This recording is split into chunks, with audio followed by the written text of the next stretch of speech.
That $120 million possible exit package for former CBS chief Leslie Moonves, well, it may be less likely to actually happen this morning.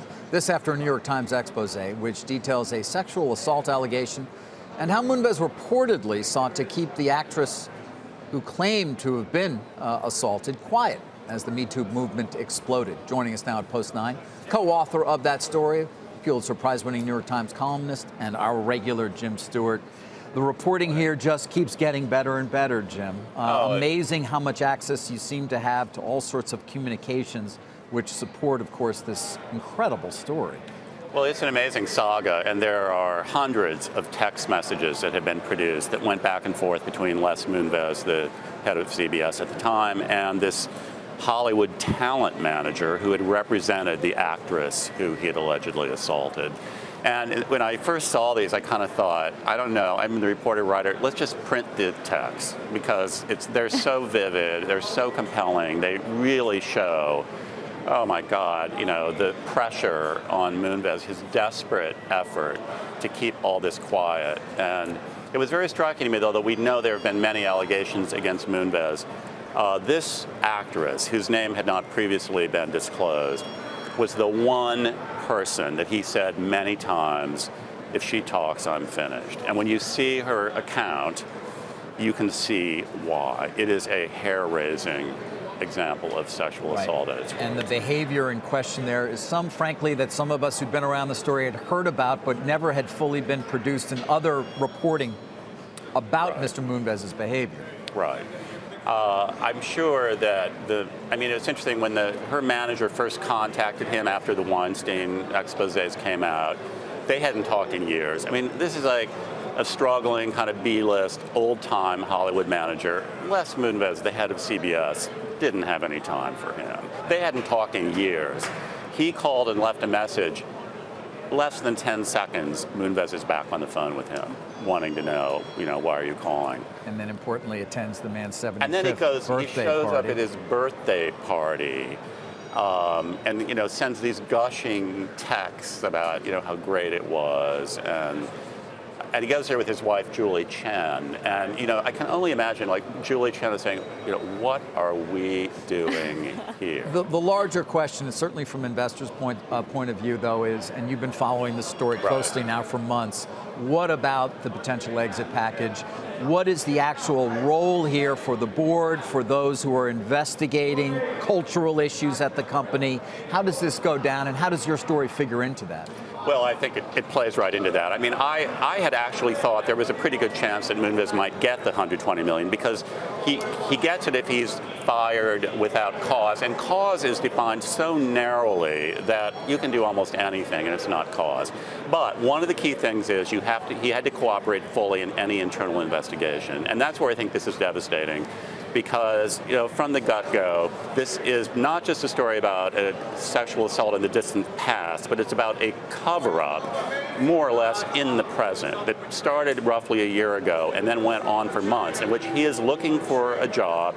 He is willing to convert CBS corporate assets for the purpose of protecting himself and then hiding that information. The board has information that he deleted most of these text messages. Now, his lawyers say, oh, well, he did that routinely. Well, even if he did he tell them that he had these and then he deleted them and they might be relevant to this? I have seen no evidence to that effect.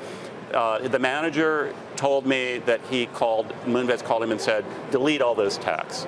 Now, again, he denies that, but I found the manager very credible on this point. And this all points to the cover-up. And as we know so many times, it's the cover-up that really gets people into trouble over and over, and yet there they go, they do it again. And you mentioned the kind of deployment of CBS assets. So in this case, it really has very stark back and forth about getting this actress auditions and essentially saying, what can I do? What levers can I pull? And obviously that's secondary to the actual assaults. But it seems as if it shows you maybe the mode of operation that well, and again, another thing that's so clear in the text is it's obvious Moonves doesn't want to do this. And at one point he acknowledges later to the lawyers that he knew it was inappropriate. He did not want to have to do this. But the manager keeps ratcheting up the pressure. On the one hand, he's lavishing him with like gifts and favors and invitations to parties, and then he's constantly reminding him, oh, the reporters are calling me, you know, the Me Too movement is in full tilt, or look at Time magazine, they just named the, you know, women as the people of the year. So there are these constant reminders, and, you know, as the pressure increases, you could just see the torture that Moonves is going through, but then he tries to deliver with this, you know, ridiculous role that she's finally offered and is outraged and rejects. And this really is this reads like a movie script. I mean, it reads like a CBS-made Don't drama. option it to CBS. Seriously. CBS You know, doing this. Jim, the amount of, it's funny, the amount of, well, potentially self-delusion on the part of Mr. Moonves, knowing his own history as he must have, or the hubris, perhaps, in thinking he could get through this. I always come back to that.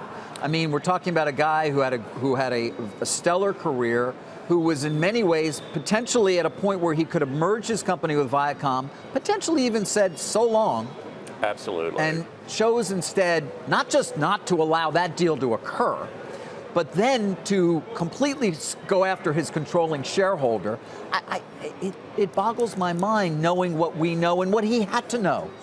I totally agree with that. It's one of the most astonishing things that someone who is as incredibly successful, let's don't forget that Moonves was one of the most successful people in television history, that someone like that would launch this civil war knowing that that was going to ratchet up the scrutiny of him with the Me Too movement in full swing.